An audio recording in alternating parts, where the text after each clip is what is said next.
So last week on Friday, we talked about more ratio and proportion and percents. Just kind of review of percents. But the big thing that we need to remember about percents is that percent increase or decrease. So let's say that we are told that after a 12% surcharge,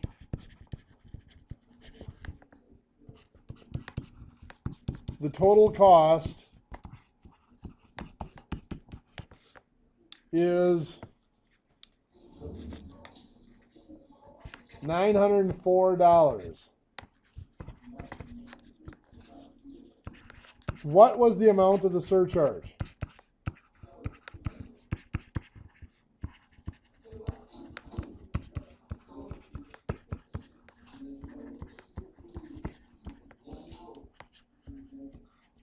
So when we're looking at a problem like that, we have to remember that we have to identify what the 100% is, what the whole amount is, so that it connects with the 100%. And the 100% in this case is connected to the price before the surcharge. That's the initial amount. And right now in this problem, we don't have anything that connects with the 100%. We have the $904 connects with the price after the surcharge.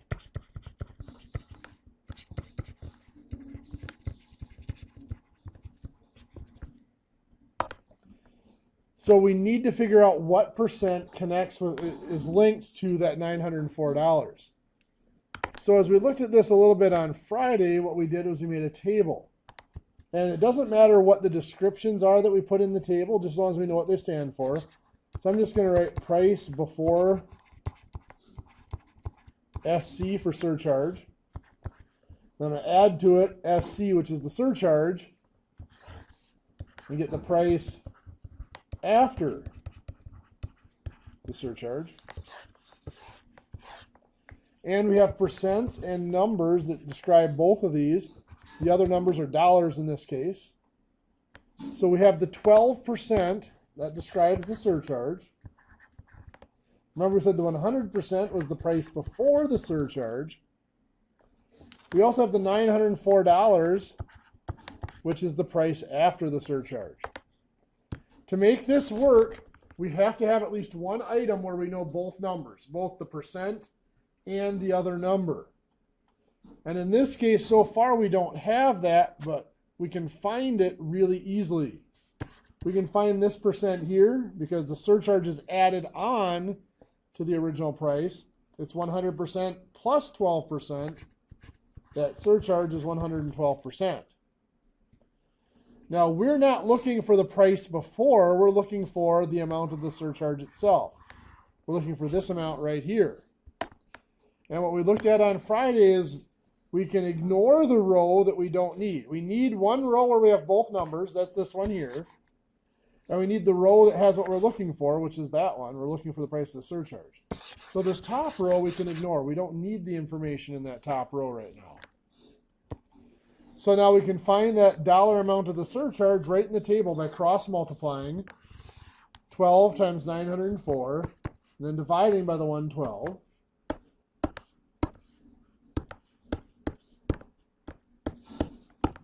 Which gives us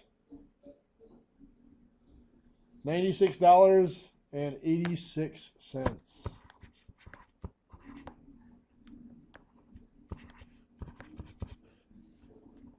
So there we go.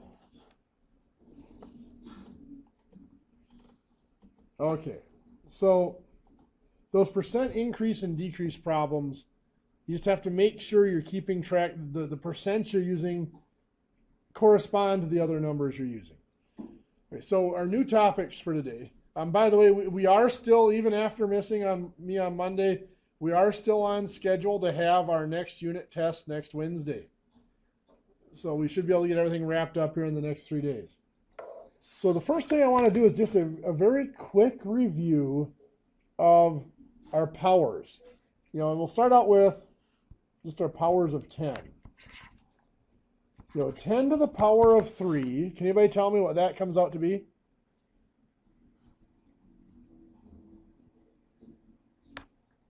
Somebody be brave.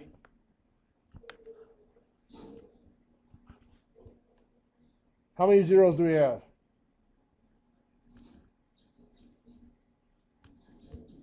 Quiet mood today, huh? So 10 to the third comes out to be 1,000. How about like 10 to the fifth?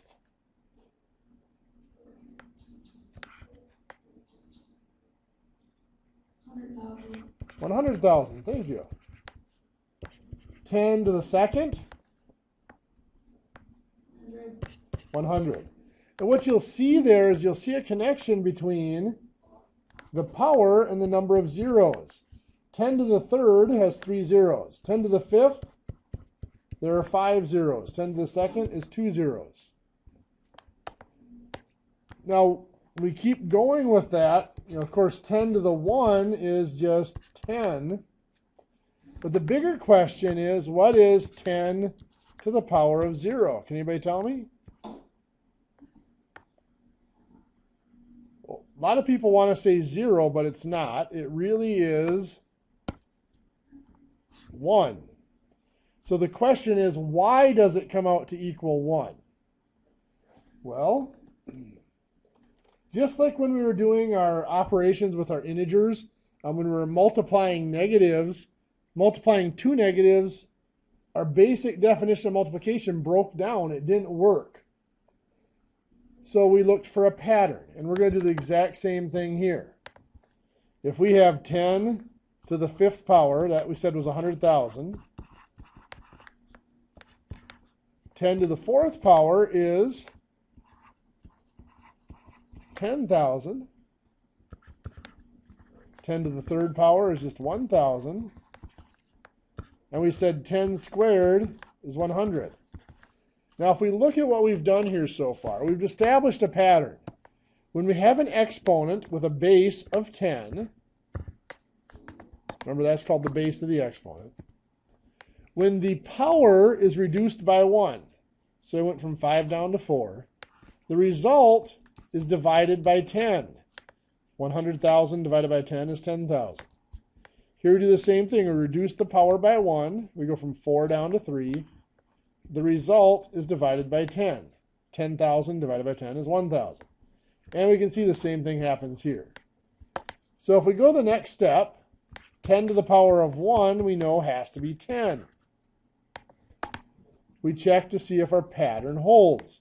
Well, the power is reduced by 1 from 2 to 1. And yes, 100 divided by 10 is 10. So then we assume that that pattern is going to keep going. And we look at, well, what is 10 to the power of 0? Well, we reduce the power by 1. The result better be divided by 10. 10 divided by 10 is 1. And the same pattern will exist no matter what the base of our exponent is. Anything to the power of 0 will be 1. So let's continue with this. 10 to the power of negative 1. Well, if I divide by 10 again here, 1 divided by 10 is 1/10. 10 to the power of negative 2.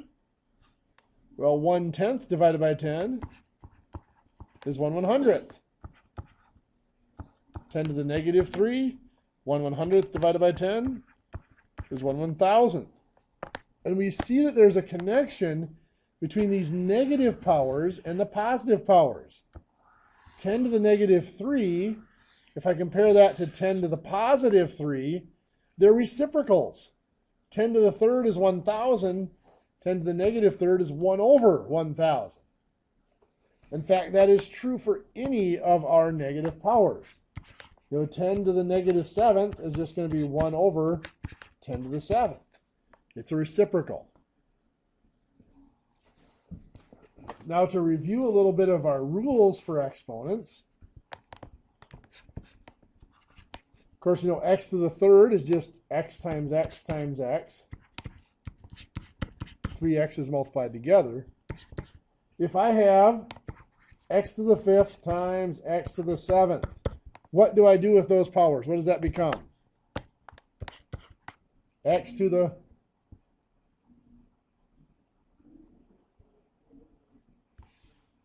when we're multiplying exponents with the same base, the powers are added. We get x to the 12th. So if I have y to the 15th times y to the 8th, I get y to the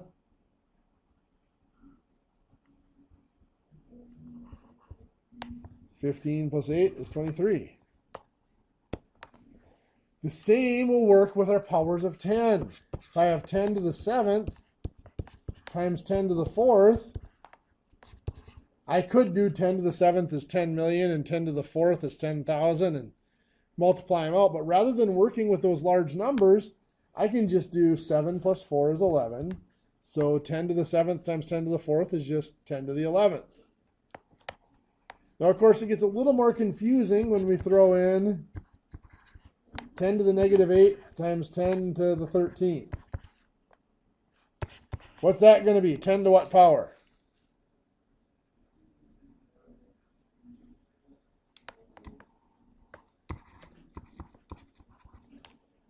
It's negative 8 plus 13, which ends up being a positive 5.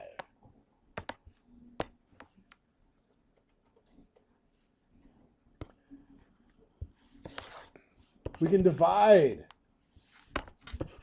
When we had x to the 7th divided by x to the 4th, what did we get? We got x to the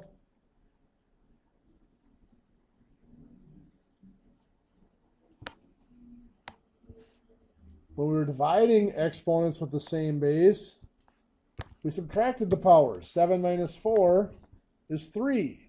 So we get x to the 3rd. So if I have y to the 19th divided by y to the 5th, I'm going to get y to what?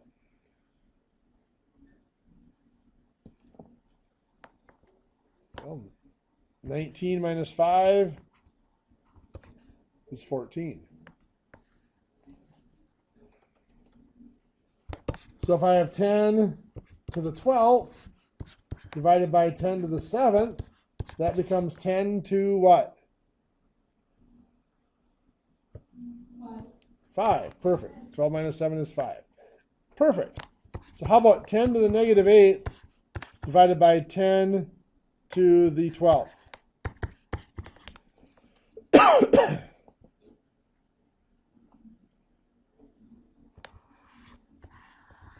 We're going to be subtracting our powers. Negative 8 minus 12, which becomes negative 8 plus a negative 12. So from 0, that's negative 8. Negative 12 makes what? Negative 20. Great. And then, of course, we also had x to the 5th to the power of 4. When we have an exponent raised to another power, we multiply the powers. So 5 times 4 is 20. So this became x to the 20. So if I have y to the 7th to the power of 6, it's going to become y to the 7 times 6 is 42. So if I have 10 to the 5th to the power of 8, what do I get? 10 to the 40th. Perfect. So the reason I'm tying all this stuff together with our powers on our variables and then the powers of 10 is our place values in our numbering system are really based off of these exponents of 10.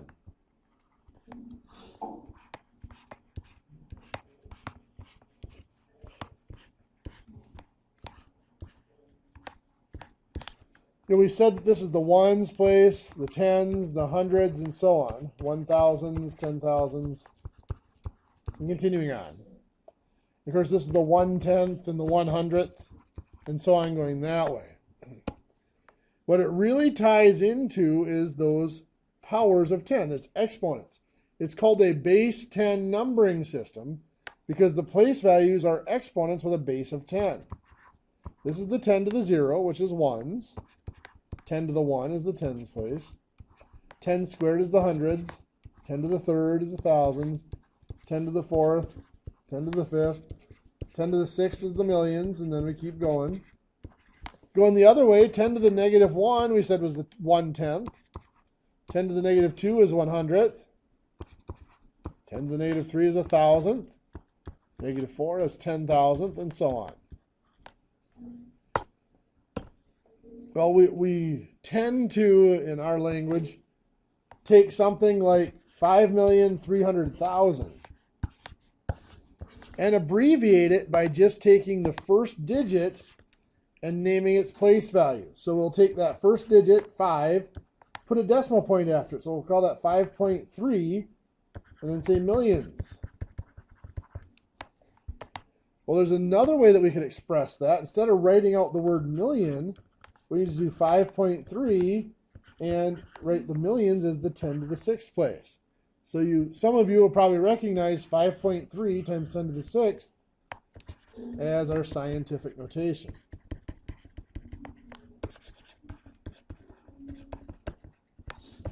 If you've learned scientific notation before, you've probably learned it as moving decimal places. And that's a functional way of doing it. But the actual notation itself comes from just this. Let's say we have 480,000. For our scientific notation, we take that first non-zero digit, which is the 4, and we're going to put our decimal point after it. So that's 4.8. And then we name the place value of that digit, that first digit. It is in the 10 to the 5th place. So it's times 10 to the 5th.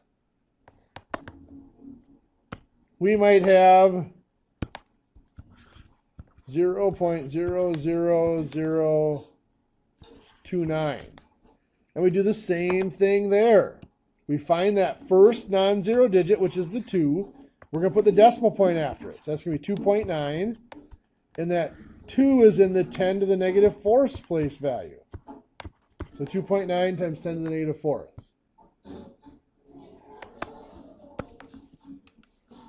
Now, we don't want to have to draw out our place values like this every time we convert numbers to scientific notation. So what we need to do is look at that shortcut. As I said, most of you are taught to move the decimal place. So let's look at this 5.3 million here.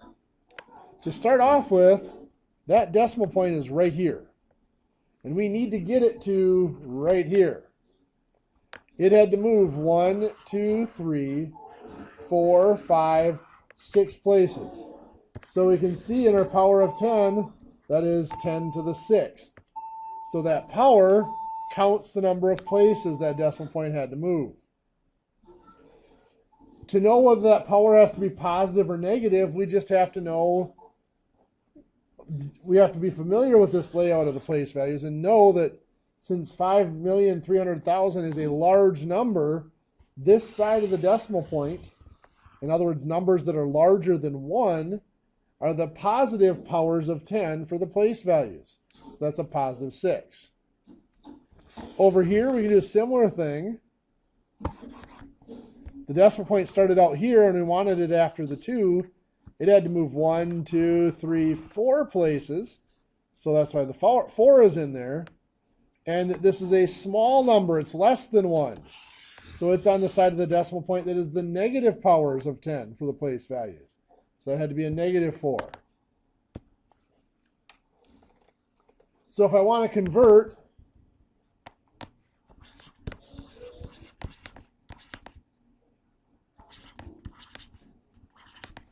so I might have 0.0000098.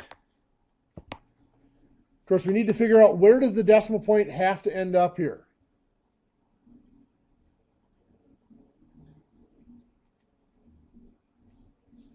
I have to have one non-zero digit in front of it, so it's got to be after the 9, between the 9 and the 8. This is going to become 9.8. So then we have to figure out what our power of 10 is. The decimal started here and has to get to there. It moved 1, 2, 3, 4, 5, 6 places. So it's going to be a power of 6. Now, is this a positive or negative 6 that this is going to have to be? Negative. Good. This is a really small number. It's less than 1. So it's on the side of the decimal point that is the negative power of 10s for the place values.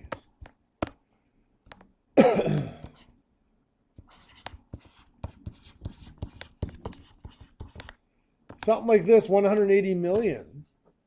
We have to put our decimal point again after the first non-zero digit. So it's going to go after the 1.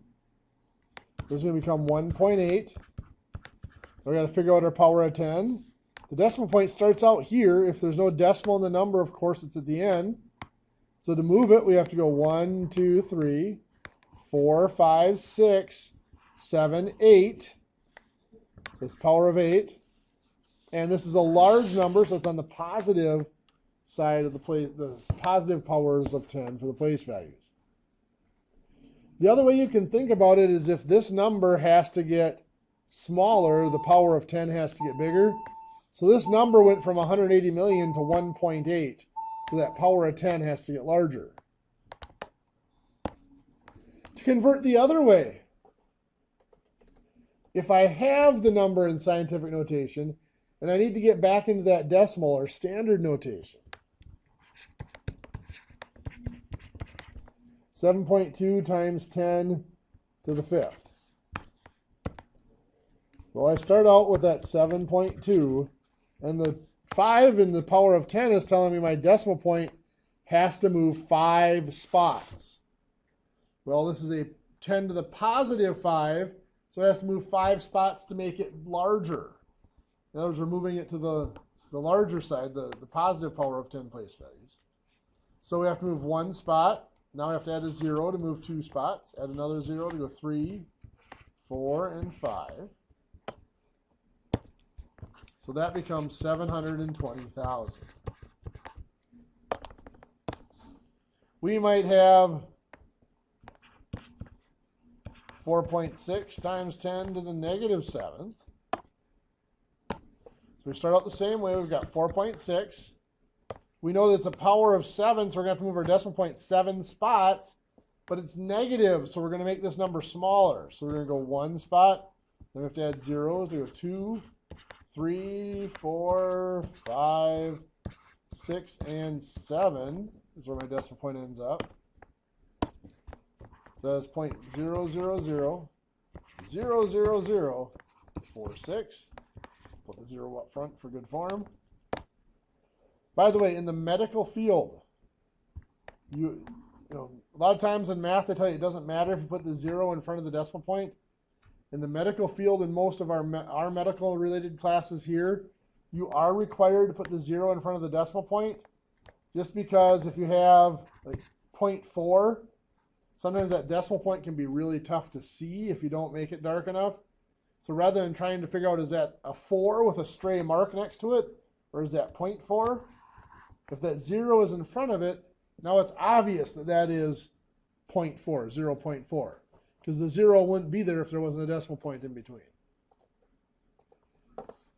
Okay, so enough with converting these numbers. I'm going to assume you guys have seen scientific notation before and have done the conversions. We need to take a look at our operations with scientific notation. So I'm going to bring up the rules that we've brought up a few times already. When we add or subtract numbers, the first thing, of course, is we need the same name. We can only add or subtract things that have the same name.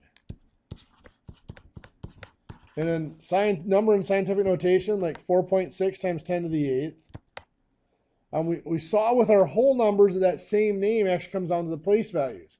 We can only combine digits that have the same place value. And in our scientific notation, the part of this that implies a place value is the 10 to the 8th. So in order to add or subtract numbers, we must have the same power of 10. And then, of course, once we have the same name, we go to add, we combine counts.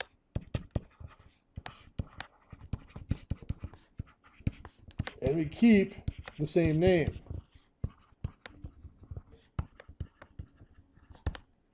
So let's take a look at how that works out for us.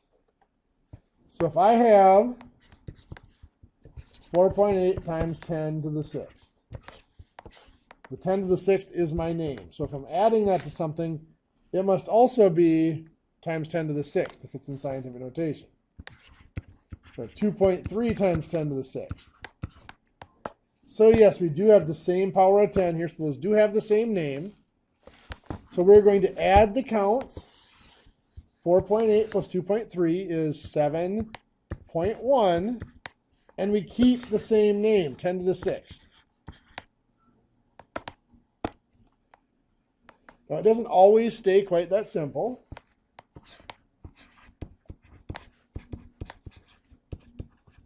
We might have 6.4 times 10 to the 13th plus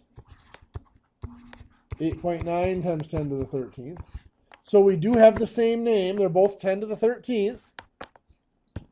We're going to go ahead and combine the counts. 6.4 plus 8.9 is 15.3. And we keep that same name, 10 to the 13th. Of course, there's a problem with this on here. Right now, we have 2 digits in front of the decimal point. Proper scientific notation is only 1 digit in front of the decimal point.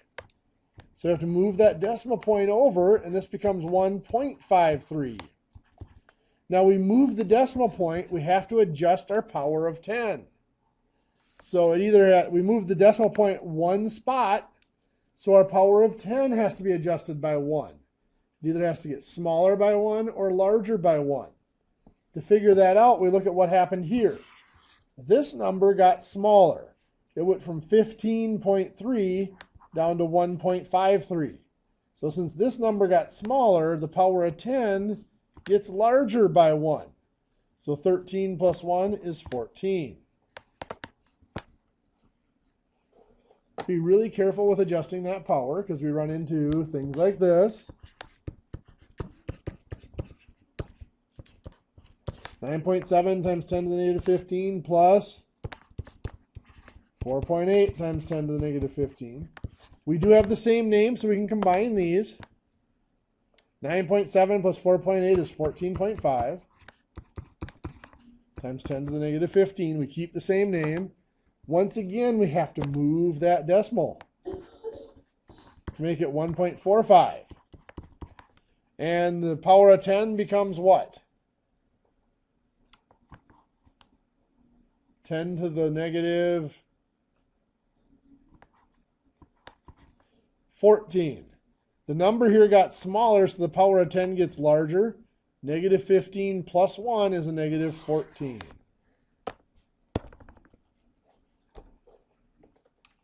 If we were trying to, if we had 2 numbers that didn't have the same power of 10, they didn't have the same name, we might have 7.63 times 10 to the 9th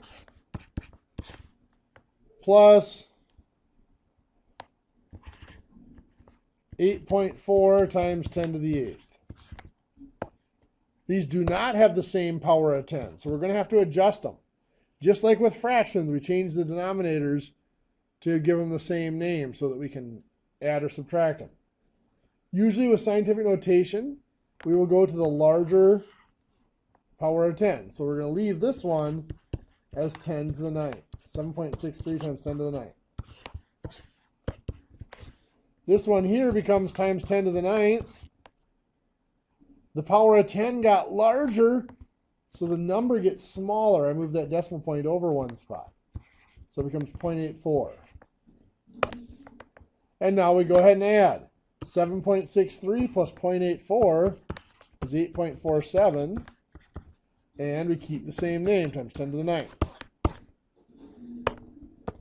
Subtraction works pretty much the same way. 9.43 times 10 to the negative 8th minus 8.77 times 10 to the negative 8. Notice, again, we had to have the same power of 10. We had to have the same name before we can subtract. Once we have that, we're going to go ahead and subtract. 9.43 minus 8.77 is 0.66. We keep the same name of times 10 to the negative 8. Now here again, this number is not in proper scientific notation. Right now, the only thing in front of the decimal point is a 0. So I've got to move that decimal point over the other way to make that 6.6. Now this time, the number got larger. It went from 0.66 to 6.6. So the power of 10 has to get smaller. Negative 8 minus 1 is negative 9. So that's 6.6 times 10 to the negative 9.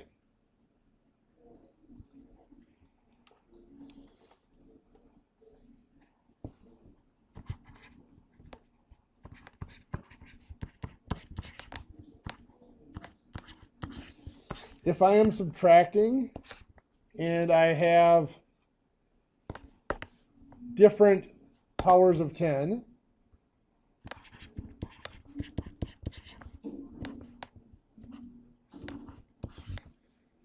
just like with addition, I generally will change them to the larger power. So the negative 12 is the larger power here. So that's going to stay 10 to the negative 12. This one has to become 10 to the negative 12. The power got larger by 1, so the number gets smaller by 1 place value. I move the decimal point over. So that becomes 0.39.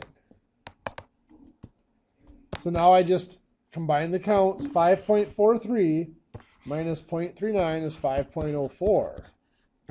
And I keep the same name, 10 to the negative 12. Any questions on addition or subtraction?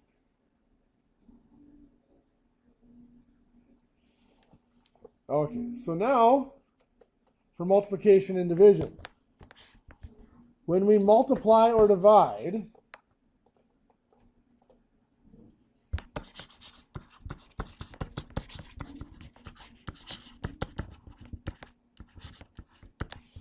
remember, we do not need the same name. So we do not have to have the same power of 10. And then we're going to combine the counts. And we're going to also combine the names.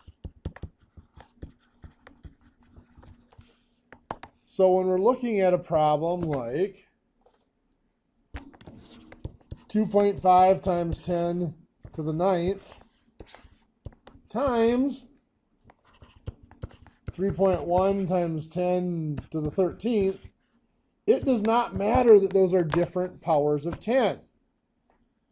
We're going to go ahead and combine the counts. 2.5 times 3.1 is 7.81, 7.75, sorry, 7.75.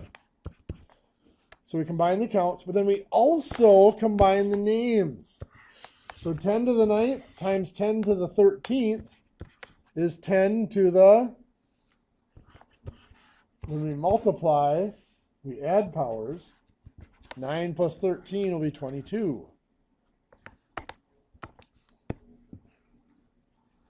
If I have 7.6 times 10 to the negative 8 times 4.5 times 10 to the negative 12th, I am going to combine the counts. 7.6 times 4.5, which will give me 34.2. But then I also combine the names. 10 to the negative 8 times 10 to the negative 12 is 10 to the, well, we're multiplying again, so we add powers. Negative 8 plus negative 12 is negative 20. Now, some of you might have caught on, we're not done with this one yet because we have 2 digits in front of the decimal here in our scientific notation. That's not proper, so I have to move the decimal point back 1 to make this 3.42. We made this number smaller, so the power gets larger by 1. Negative 20 plus 1 is negative 19.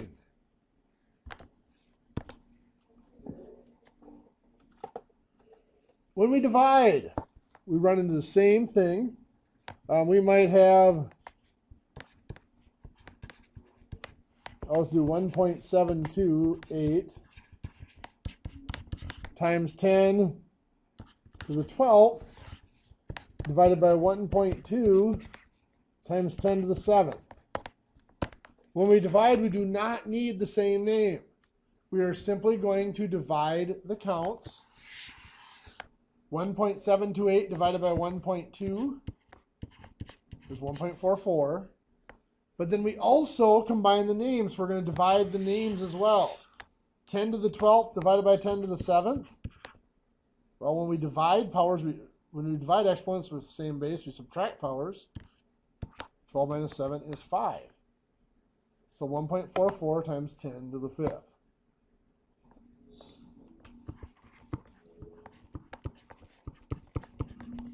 We might have 5.76 times 10 to the negative 8th divided by 7.2 times 10 to the 7th. Again, we divide. 5.76 divided by 7.2.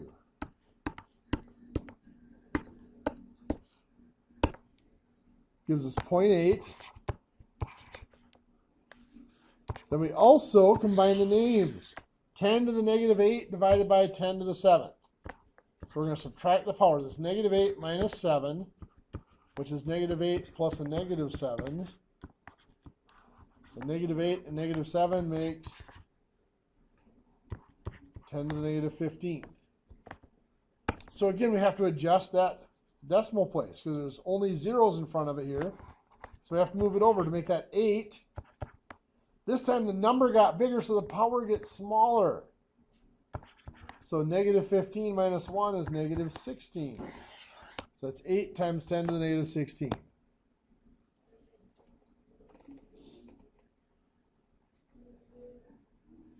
We might have 1.2 times 10 to the 5th to the 3rd power.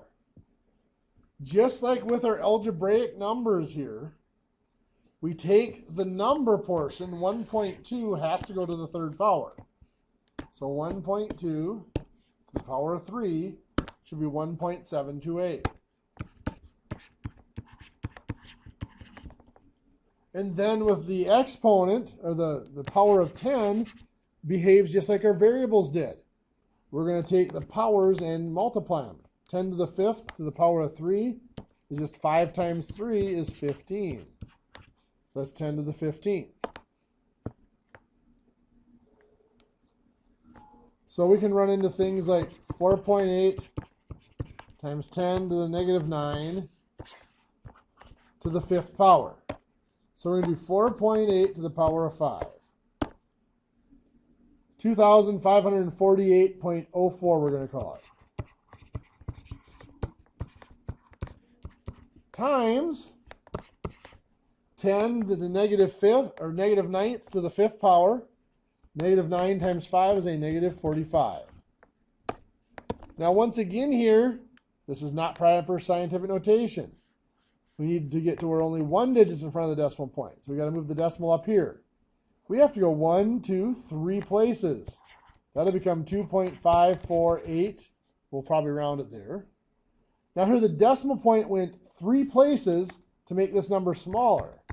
So the power of 10 has to get larger by 3. Negative 45 plus 3 is a negative 42.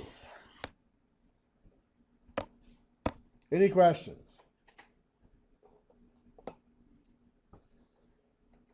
Now this kind of comes into play then with our metric prefixes. If we're looking at, we haven't talked about measurements yet in metric prefixes, but if we have 2.8, say, kilograms times 1.5 milliliters. These metric prefixes, the K here for kilo and the M for milli, are really powers of 10. this is really saying 2.8 times 10 to the positive 3, kilos 10 to the third, grams. And this is saying 1.5 times milli is 10 to the negative 3 liters. So if you're going to be doing a lot of operations with metric units, using the scientific notation is very helpful if you can work with those powers of 10. Now in the metric units, we tend to not use exact scientific notation. We tend to use a form of scientific notation called engineering notation. In engineering notation, we limit the powers of 10s to multiple of 3s. You see that this is 10 to the third, this is 10 to the negative third. The powers of 10, in engineering notation, would be just that, 10 to the third, 10 to the sixth, 10 to the ninth. Powers that are multiples of 3. And then the numbers get loosened up. We're not restricted to just one non-zero digit in front of the decimal point. We can have 1, 2, or 3 digits in front of the decimal point. Okay, for now that's enough for today. Your homework on this starts on page 84 in your book. 1 through 31, the odd reviews our powers and exponents. Page 87 through 88, 1 through 39, the odd is working on our scientific notation. So if you take a look at those, on Friday then we're going to move into actual units of measurement and start talking about measurement and calculations with measurement and converting measurements and all that good stuff. Okay, you guys have a great day. Thank you.